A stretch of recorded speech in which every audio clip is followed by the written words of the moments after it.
जादुई टीवी। सुनो, तुम्हारे बाबूजी तो कब के गुजर गए। अब उनका जो सामान है वो पड़े पड़े कबाड़ा हो रहा है। बेच दो, कुछ पैसे आ जाएंगे। बात तो सही है। अगले संडे फुर्सत में यही करेंगे। अगले संडे रोहित सारा सामान कबाड़ी को घर बुला के दे देता है। तभी उसकी नजर बाबूजी की पुरानी टीवी पर जाती है, जो इतने सालों तक कूड़े में पड़ी थी, फिर भी चमचमा रही थी। टीवी तो देखो, जैसे एकदम नई हो। हाँ, बाबूजी को टीवी देखना बहुत पसंद था। उनका सपना था कि वो टीवी पे आए।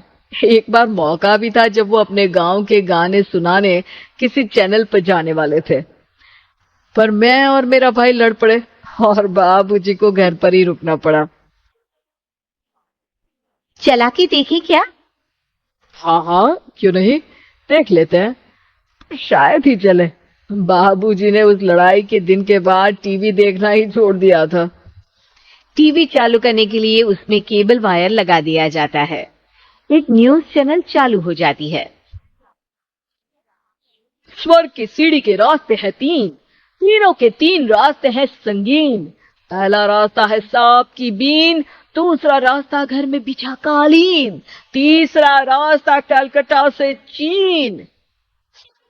ये क्या बकवास खबर है, कुछ अच्छा लगा दो।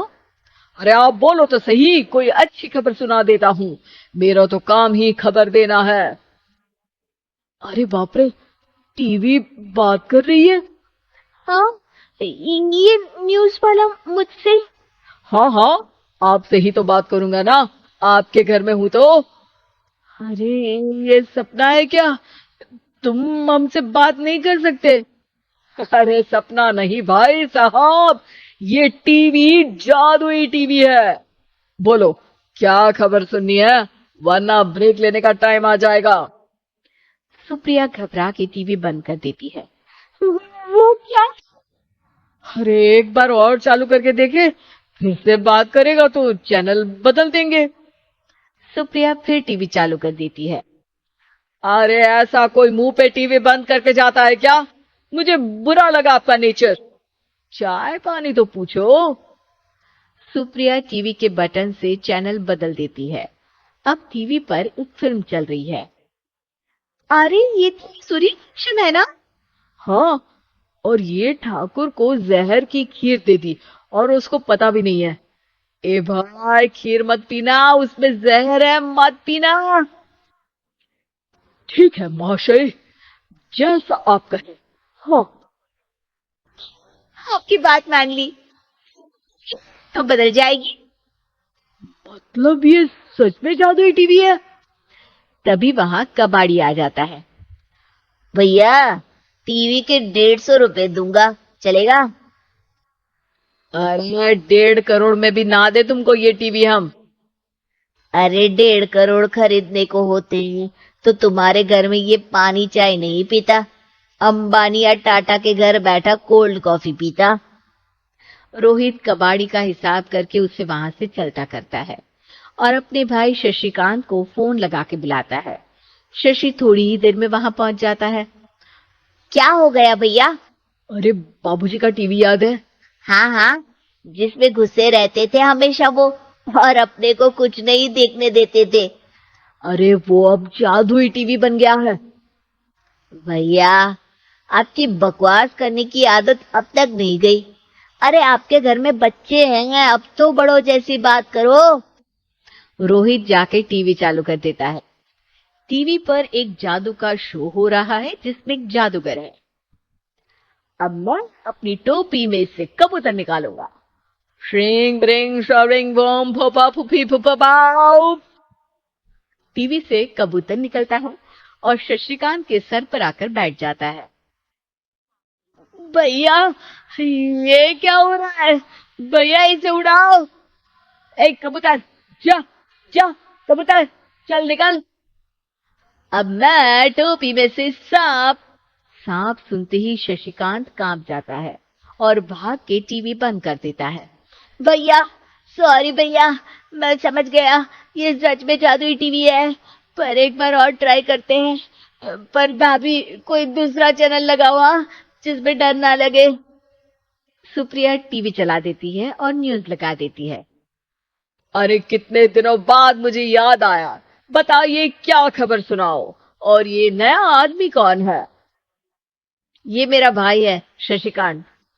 ओह यस, तो वही है ना जिससे तुम लड़ लिए थे किसी बात पे, और तुम्हारे बुढ़ाओ पिताजी गुस्सा हो गए थे और टीवी को संन्यास दे दिया था। हैं? तुमको कैसे पता ये सब? इस टीवी में रहने वाले आदमी से लेकर कबूतर तक को तुम्हारे बाबूजी और तुम्हारी बातें पता है, इसलिए तो ये जादुई टीवी है। ये टीवी क्या कर सकती है वैसे? तुम जो मांगो दे सकती है। कहानी बदल सकते हो, खबर बदल सकते हो, कोई चीज मांग सकते हो। अरे भैया, ये टीवी मैं लेके जा रहा हूँ। बाबूजी का लाडला तो मैं ही था ना। अरे ऐसे कैसे? मैं बड़ा बेटा था तब मेरे घर में टीवी थी ना। अब तक कहाँ गए थे पिताजी के लाडले? तुम्हारी गलती का एहसास भी है। अरे भैया ज्यादा ना बोलो वरना भूल गए, आपके दांत तोड़ दिए थे मैंने उस लड़ाई में।